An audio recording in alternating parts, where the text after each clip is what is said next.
오늘도 예배 가운데로 불러주신 하나님을 찬송합니다. 가정에서 또 가족들과 또 홀로 예배하시는 성도 여러분, 우리 옆에 있는 가족들에게 아주 사랑스러운 마음을 담아서 인사 한번 나누십시다. 하나님 당신을 사랑하십니다. 다시 한번 인사합시다. 하나님은 당신을 축복합니다. 아멘. 오늘 본문의 말씀처럼 항상 하나님의 은혜 가운데 거하라 라는 제목으로 말씀을 함께 나누겠습니다. 오늘 우리는 하나님의 은혜 가운데 살고 있습니다. 내게는 하나님의 은혜가 없습니다 라고 말할지라도 우리가 지금 살아있는 이것 역시 하나님의 은혜인 것을 우리는 고백합니다. 우리 한국 성도들이 아주 즐겨 부르는 찬송이 있습니다. 찬송가 305장 어메이징 그레이스, 나 같은 죄인 살리신, 이런 찬송입니다.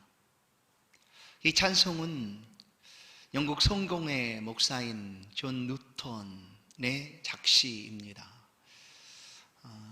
이 뉴턴은 영국 성공회 목사로 아주 이름이 나 있는 사람입니다. 그러나 그가 젊은 날 당시 18세기 열강들이 식민 지배를 넓혀가고 있던 그때에 각 나라들에게 가서 물자들만 가져온 것이 아니라 사람들을 잡아왔습니다. 그렇게 사람을 물건 취급하며 노예를 팔던 그때에 이 뉴턴도 젊은 날 노예 매매상이 됩니다. 그렇게 노예를 사고 팔고 식민지 나라에 가서 노예를 사와서 팔던 그런 뉴턴이 어느 날 배를 타고 노예를 싣고 오는 동안에 그야말로 죽음의 위기를 겪게 됩니다. 풍랑이 일고 배가 파선할 그런 위기 가운데 놓이게 됩니다. 배에 구멍이 날 그때에 노예로 잡혀왔던 그들은 자신의 몸으로 그 구멍들을 메꾸고 있는 모습을 보고 뉴턴도 그야말로 하나님 앞에 처음으로 마음을 다해서 간절한 마음으로 기도합니다. 하나님, 우리를 살려주십시오, 구해주십시오라는 그런 간절한 기도를 드리게 됩니다. 다행스럽게 그 죽음의 위기 가운데서 건짐을 받고 무사히 영국에 도착하게 됩니다. 그러나 뉴턴은 그 이후로 곧바로 노예 매매상을 그만둔 것이 아니었습니다.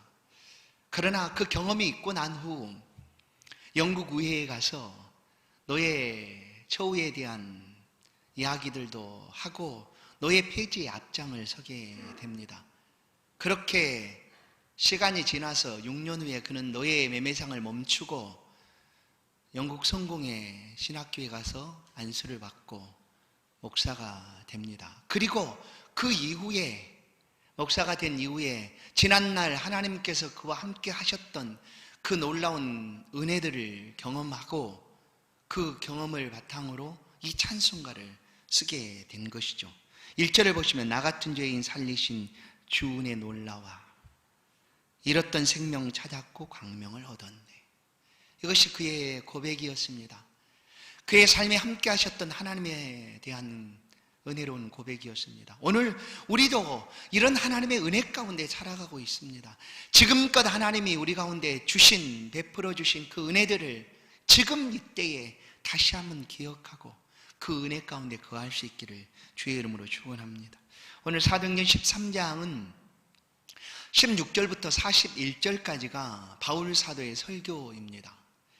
사도행전에는 이 설교뿐 아니라 베드로의 설교도 있습니다. 또한 사도행전 7장을 보면 스데반의 설교가 등장을 합니다. 나타나고 있습니다. 스데반이 설교할 때 이 바울은 그 앞에서 설교하고 있는 그 스데반이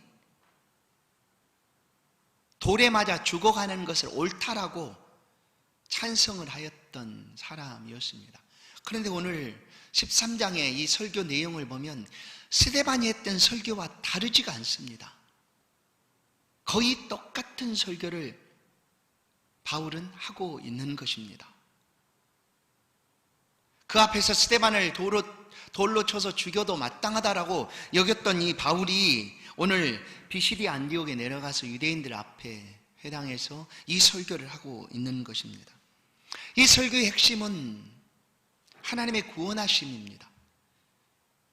하나님이 우리를 어떻게 구원하셨는가에 대한 그 구원하심의 모습을 두 가지로 크게 말씀을 해줍니다. 첫 번째는 하나님이 보내셨다라는 거죠. 하나님이 보내셨다, 하나님이 주셨다라는 거예요. 하나님이 사사도 주시고 선지자도 주시고 사울도 주시고 그렇게 하나님이 왕을 주신 것처럼 마침내 이스라엘 위하여 구주를 세우셨다. 이가 바로 곧 예수다라는 거죠. 하나님이 이렇게 우리를 위하여 예수를 세우셨다. 예수를 세우신 이유는 우리의 구원을 위하여 하나님이 이렇게 행하신 것이다 라는 것이었습니다. 또 한 가지는 이 모든 것은 하나님의 말씀대로 응하였다라는 것입니다. 유대인들은 여호와의 말씀, 하나님의 말씀을 붙들고 살아가는 사람들이었습니다. 그리고 그 말씀에 기록된 대로 하나님께서 어떻게 행하셨는가를 바울은 전해주고 있는 것입니다. 29절을 보시면 성경에 그를 가리켜 기록한 말씀을 다 응하게 한 것이라. 다 응하게 한 것이다. 33절 곧 하나님이 예수를 일으키사 우리 자녀들에게 이 약속을 이루게 하셨다. 하나님이 그렇게 왕도 보내시고 사사도 보내시고 예수를 보내셔서 우리의 구원을 이루게 하셨다라는 것입니다. 이것이 바로 바울 사도가 스데반이 전했던 그 설교와 똑같이 전하고 있는 말씀입니다. 왜 달라지지 않았을까요? 하나님의 구원하심은, 구원의 은혜는 달라질 수가 없습니다. 모든 사람에게 똑같다라는 것이죠. 이 구원하심의 하나님의 진리를 이 13장에서 바울은 표현하기 위해서 하나님의 말씀이라는 표현을 몇 차례 전해주고 있습니다. 13장 5절, 7절, 44절, 46절, 48절. 하나님의 말씀이다. 그리고 26절은 구원의 말씀이다라는 표현으로 전합니다. 구원의 말씀으로 우리에게 보내셨다라고 전하고 있는 것입니다. 구원의 말씀은 절대 변함이 없습니다. 시간이 지난다 할지라도 똑같습니다. 하나님이 이와 같은 방법으로 하나님께서 구원하신다는 거죠. 어떻게? 하나님이 보내셔서, 그리고 그 보냄을 통하여 하나님이 택하시고 작정하신 사람들을 불러내신다라는 것이 구원입니다. 바울 사도는 이 말씀을 지금 전하고 있는 것입니다. 선지자를 주시고 사사를 주시고 왕을 주시고 그리고 또 우리 가운데 예수를 주신 이유는 하나님의 구원하심을 이루기 위함이다 라는 것입니다. 하나님의 구원하심에 있어서는 차별이나 구별이 전혀 없습니다. 하나님은 모두 다 찾아내십니다. 반드시 찾고야 마십니다. 어떤 사람도 이 하나님의 찾으심 앞에 항복하지 않을 수가 없다라는 것이죠. 실예를 들어서 바울은 자기를 표현합니다. 바울처럼 사울이었죠. 자신처럼 하나님을 믿는 자들을 붙잡아 옥에 가두려고 했고 스데반을 죽어가는 그때에도 옳다라고 찬성을 했던 자신, 그것이 하나님을 잘 믿는 것 같이 여겨졌던 사울이었지만 그런 자신까지라도 하나님이 굴복시키셨다라고 말씀하고 있는 것입니다. 하나님은 그렇게 찾아내시는 분이십니다. 반드시 찾아내십니다. 오늘 우리 모두가 이렇게 하나님의 찾아내심 가운데 속한 사람들입니다. 이래서 이것을 하나님의 은혜다라고 표현할 수밖에 없는 것입니다. 바울은 자신의 삶을 통해 이렇게 고백합니다. 디모데전서 1장 15절 16절을 보시면 빛보다 모든 사람이 받을 만한 이 말이요 그리스도 예수께서 죄인을 구원하시려고 세상에 임하셨다 하였도다. 죄인 중에 내가 괴순이라. 그러나 내가 긍휼을 입은 까닭은 예수 그리스도께서 내게 먼저 일체 오래 참으심을 보이사 후에 주를 믿어 영생 얻는 자들에게 본이 되게 하려 하심이라. 어떤 사람도 하나님은 찾아내신다라는 거예요. 그것이 바로 하나님의 구원하심의 역사입니다. 우리는 이 구원하심 앞에 감사함을 가지고 하나님 앞에 나아가야 합니다. 주신 은혜를 감사함으로 누릴 수 있어야 합니다. 내가 더 사모하고 열심을 내어서 이렇게 구원을 받았거니라고 우리는 생각할지 몰라도 아닙니다. 오히려 하나님을 향하여 대적하고 반대로 멀찍이 떨어져 갈지라도 하나님의 택하신 자는 반드시 찾아내시는 것, 이것이 바로 구원의 은혜입니다. 그래서 구원의 은혜는 누구에게나 똑같습니다. 동일합니다. 우리에게 어떤 원인이 없다는 얘기죠. 하나님께서 무조건적으로 부어주시는 은혜, 이것이 바로 구원의 은혜입니다. 오늘 우리는 이 은혜를 하나님으로부터 누리고 있습니다. 그래서 우리는 감사함의 삶을 살아가야 하는 것이죠. 로마서 10장 13절, 누구든지 주의 이름을 부르는 자는 구원을 받으리라. 누구든지입니다. 누구든지 주의 이름을 부르는 자는 구원을 받는다. 누구든지 예수를 하나님의 아들이라 시인하면 하나님이 그의 안에 거하시고 그도 하나님 안에 거하시느니라. 이것이 바로 우리 가운데 주시는 하나님의 은혜입니다. 그래서 이 구원을 선물이다 라고 표현하기까지 하는 것이죠. 에베소 2장 8절, 너희는 그 은혜에 의하여 믿음으로 말미암아 구원을 받았으니 이것이 너희에게서 난 것이 아니요 하나님의 선물이라. 은혜로 받은 것이 바로 구원입니다. 바울은 자신이 은혜 안에 거하고 있고 가는 곳마다 모든 사람들에게 이 하나님의 은혜 안에 거하라 라고 권면하고 있는 것입니다. 오늘도 말씀을 통하여 바울은 그 유대인들을 향하여 이렇게 권면하고 있습니다. 43절을 보시면 항상 하나님의 은혜 가운데 있으라 라고 권면하고 있죠. 왜냐하면 바울 자신이 이 은혜를 받았기 때문입니다. 그래서 그가 받은 이 은혜를 헛되이 되지 않도록 하기 위하여 바울이 얼마나 애썼는가를 그의 서신들을 통하여 우리는 만나볼 수가 있습니다. 에베소 3장 7절을 보면 이 복음을 위하여 그의 능력이 역사하시는 대로 내게 주신 하나님의 은혜의 선물을 따라 내가 일꾼이 되었노라. 하나님의 은혜를 따라 내가 이렇게 일꾼이 되었고 또 이 은혜가 헛되지 않게 하기 위하여 얼마만큼 내가 애를 썼는가.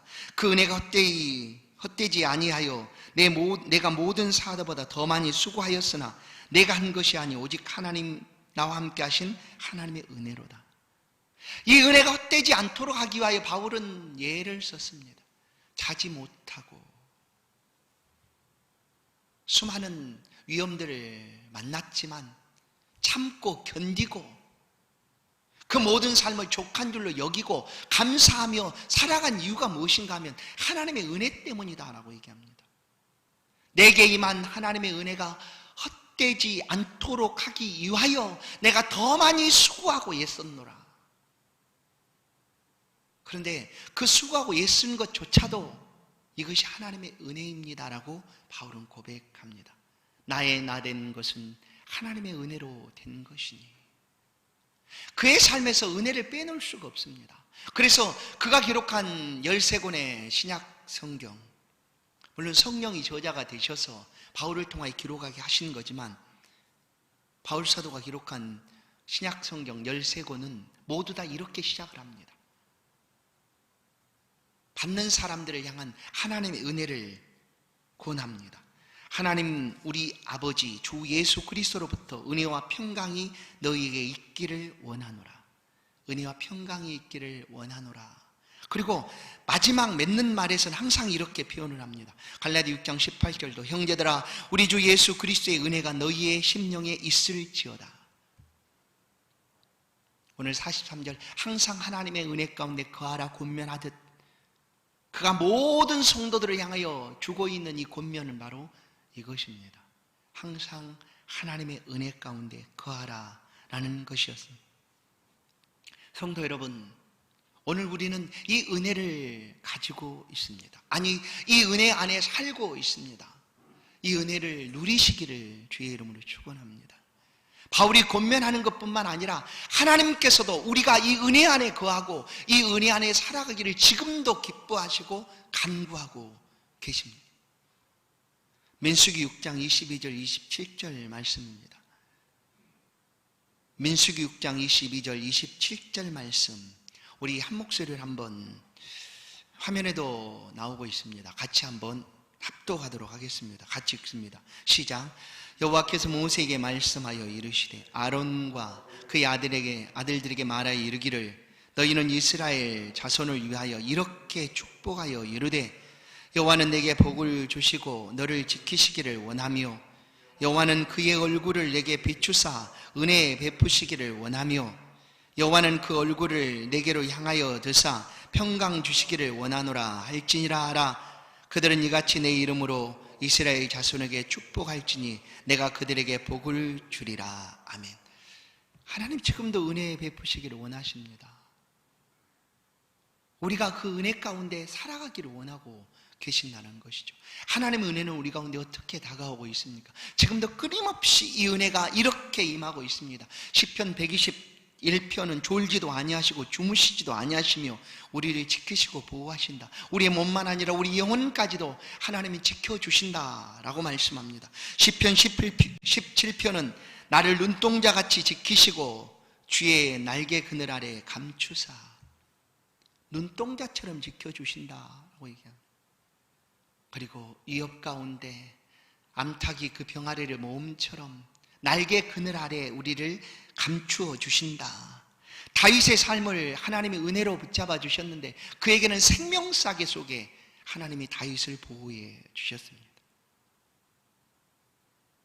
다윗의 삶뿐만 아니라 우리 모든 성도들의 삶을 이렇게 하나님이 보호하십니다. 사무엘상 25장 29절 사람이 일어나서 내 주를 쫓아 내 주의 생명을 찾을지라도 내 주의 생명은 내 주의 하나님 여호와와 함께 생명싸개 속에 쌓였을 것이요. 내 주의 하나님과 함께 생명싸개 속에 쌓였을 것이요. 그래 누가 우리를 해하겠습니까? 누가 우리를 무찌르겠습니까? 이 하나님의 은혜가 있기 때문에 우리는 그야말로 사방으로 우겨쌈을 당하여도 쌓이지 아니하고 답답한 일을 당하여도 낙심하지 아니하고 박해를 받아도 버림받지 아니하며 꼬꾸리뜨림을 당하여도 망하지 아니하고 뭐 때문입니까? 이 은혜 때문입니다. 하나님의 은혜가 우리 가운데 있기 때문에 그 은혜를 붙잡고 살아가는 성도들의 삶에는 거꾸로 뜨림을 당한다 할지라도 망하지 않는다라는 것이죠. 언제나 하나님이 붙들어 주시기 때문입니다. 성도 여러분, 우리가 지금 거해야 할 장소는 이 바로 은혜의 장소입니다. 은혜의 자리입니다. 갓난아이가 엄마 품속에서 안겨서 평안함을 누리듯 지금 우리가 거해야 할 자리는 하나님 품 안입니다. 은혜의 자리입니다. 그것이 바로 우리가 평안히 쉴 곳입니다. 사랑하는 성도 여러분, 바로 지금 이 은혜 안에 거하십시다. 시편 77편 1절부터 6절 말씀입니다. 내가 내 음성으로 하나님께 부르짖으리니 내 음성으로 하나님께 부르짖으면 내게 귀를 기울이시리로다. 나의 환난 날에 내가 주를 찾았으며 밤에는 내 손을 들고 거두지 아니하였나니 내 영혼이 위로 받기를 거절하였도다. 내가 하나님을 기억하고 불안하여 근심하니 내 심령이 상하도다. 주께서 내가 눈을 붙이지 못하게 하시니 내가 괴로워 말할 수 없나이다. 내가 옛날 곧 지나간 세월을 생각하여 싸우며 밤에 부른 노래를 내가 기억하며 내 심령으로 내가 내 마음으로 간구하기를. 성도 여러분, 오늘 이 시편의 고백이 나의 고백이 아닙니까? 우리의 고백이 아닙니까? 지금 우리가 이렇게 밤에 잠을 자지 못하고 애통하는 마음으로 하나님 앞에 부르짖고 있는 것 아닙니까? 우리 형편과 모습과 똑같습니다. 어떻게 부르짖고 있는가 보십시오. 이제 그 다음을 보시면 7절부터 9절 말씀입니다. 주께서 영원히 버리실까? 다시는 은혜를 베푸지 아니하실까? 우리 가운데 이런 마음이 없습니까? 이런 답답하고 불안한 마음이 우리 가운데 없습니까? 주께서 영원히 버리실까? 잊어버리셨는가? 아니, 다시는 우리가 함께 예배할 수가 없을까? 불안하고 떨리는 마음으로 이렇게 하나님 앞에 우리가 구하고 있는 것 아니겠습니까? 그의 인자하심은 영원히 끝났는가? 그의 약속하심도 영구히 폐하였는가? 하나님이 그가 베푸실 은혜를 잊으셨는가? 노하심으로 그가 베푸실 긍휼을 그치셨는가? 우리의 모습 아닙니까? 이 곤고하고 어려운 순간순간들을 우리가 하나님 앞에 잠을 자지 못하고 때로는 부르짖을 때 하나님 우리를 잊으셨습니까? 어찌하여 이 상황을 하나님 바꿔놓으시 않으십니까? 하나님 은혜를 잊으셨습니까? 은혜 베풀기를 이제는 잊으셨습니까? 라고 우리가 구하고 있는 것 아닙니까? 그러나 하나님은 모세를 통하여 그 백성들의 삶을 바꿔놓으신 것처럼 결코 잊지 아니하시고 오늘도 우리의 간구를 들으사 우리를 그 은혜 풍성한 자리로 인도해 주시는 줄로 믿습니다. 그래서 바로 지금이 이 하나님의 은혜를 더욱 붙잡고 나아가야 될 때입니다. 바로 지금 하나님의 은혜 앞에 엎드릴 때입니다. 고린도후서 6장 1절 2절 말씀입니다. 우리가 하나님과 함께 일하는 자로서 너희를 구원하노니 하나님의 은혜를 헛되이 받지 말라. 이르시되 내가 은혜 베풀 때에 너희에게 듣고 구원의 날에 너를 도왔다 하셨으니 보라 지금은 은혜 받을 만한 때요 보라 지금은 구원의 날이로다. 여러분 지금이 하나님의 은혜를 더욱 사모하고 더욱 구할 때입니다. 하나님은 그 백성 한 사람 한 사람에게 이 은혜 베푸시기를 너무나 원하시고 계십니다. 그래서 히브리서 4장 16절 그러므로 우리는 긍휼하심을 받고 때를 따라 돕는 은혜를 얻기 위하여 이 은혜를 사모하고 구해야 합니다. 더 많이 사모하고 은혜를 구하여야 합니다. 내가 사모하는 열심만큼 내가 구원을 얻는다가 아니라 우리 가운데 이미 임한 그 은혜를 지속하기 위하여 흔들림 없이 이 하나님의 은혜 가운데 살아가기 위하여 우리는 더 하나님 앞에 간절한 마음으로 사모하여 구하여야 한다는 것이죠. 그러므로 우리는 긍휼하심을 받고 때를 따라 돕는 은혜를 얻기 위하여 은혜의 보좌 앞에 담대히 나아갈 것이니라. 성도 여러분, 무엇이 우리를 두렵게 합니까? 하나님의 은혜는 지금도 우리를 향하여 부르고 있습니다. 그 은혜의 보좌 앞으로 나아가십시다. 그래서 하나님의 은혜를 누리십시다. 그 어떤 것으로도 우리를 해할 수 없습니다. 하나님의 사랑에서 끊을 수가 없습니다. 오직 하나님의 은혜만이 우리를 견고하게 붙들어 주십니다. 낙심치 말고 소망 중에 하나님 앞에 나아가십시다. 우리가 낙심치 않는 이유는 이것입니다. 하나님 반드시 이루실 것이기 때문입니다. 고난과 환난 지나 하나님의 소망이 이루어지기 때문입니다. 그런데 지금 낙심치 않는 이유는 장차 이루어질 그 때를 지금 이 환난의 순간에 바라볼 수 있기 때문입니다. 그것이 바로 믿음이고 소망이 아니겠습니까? 성도 여러분, 하나님이 지금도 우리에게 은혜 베푸시기를 원하십니다. 그 약속을 붙잡고 나아가십시다. 베드로전서 5장을 보면 모든 은혜의 하나님, 모든 은혜의 하나님 곧 그리스도 안에서 너희를 부르사 자기의 영원한 영광에 들어가게 하신 이가 잠깐 고난을 당한 너희를 친히 온전하게 하시며 굳건하게 하시며 강하게 하시며 털을 견고하게 하시리라. 베드로 사도의 고난을 알기 때문에 이 베드로전서 5장 10절의 말씀을 우리는 다시 한번 묵상할 수가 있습니다. 잠깐 고난을 당한 너희를, 잠깐이라고 얘기합니다. 잠깐입니다. 친히 온전하게 하시고 굳건하게 하시고 강하게 하시고 털을 견고하게 하시리라. 이것이 바로 하나님이 주시는 은혜입니다. 이 하나님의 은혜 가운데 거하시기를 주의 이름으로 축원합니다. 사랑하는 성도 여러분, 항상 서로를 위하여 축복하십시다. 이 고통의 순간에도 하나님의 은혜는 우리 안에 넘쳐 흐르고 있습니다. 이 은혜를 붙잡고 은혜 안에서 항상 거하시기를 주의 이름으로 축원합니다. 오늘 말씀을 한 절 같이 읽고 마치겠습니다. 디도서 2장 11절부터 14절 말씀입니다. 우리 이 말씀을 같이 합독하겠습니다. 디도서 2장 11절부터 14절입니다. 같이 읽습니다. 시작. 모든 사람에게 구원을 주시는 하나님의 은혜가 나타나 우리를 양육하시되 경건하지 않은 것과 이 세상 정욕을 다 버리고 신중함과 의로움과 경건함으로 이 세상에 살고 복스러운 소망과 우리의 크신 하나님 구주 예수 그리스도의 영광이 나타나심을 기다리게 하셨으니 그가 우리를 대신하여 자신을 주심은 모든 불법에서 우리를 속량하시고 우리를 깨끗하게 하사 선한 일을 열심히 하는 자기 백성이 되게 하려 하심이라. 아멘.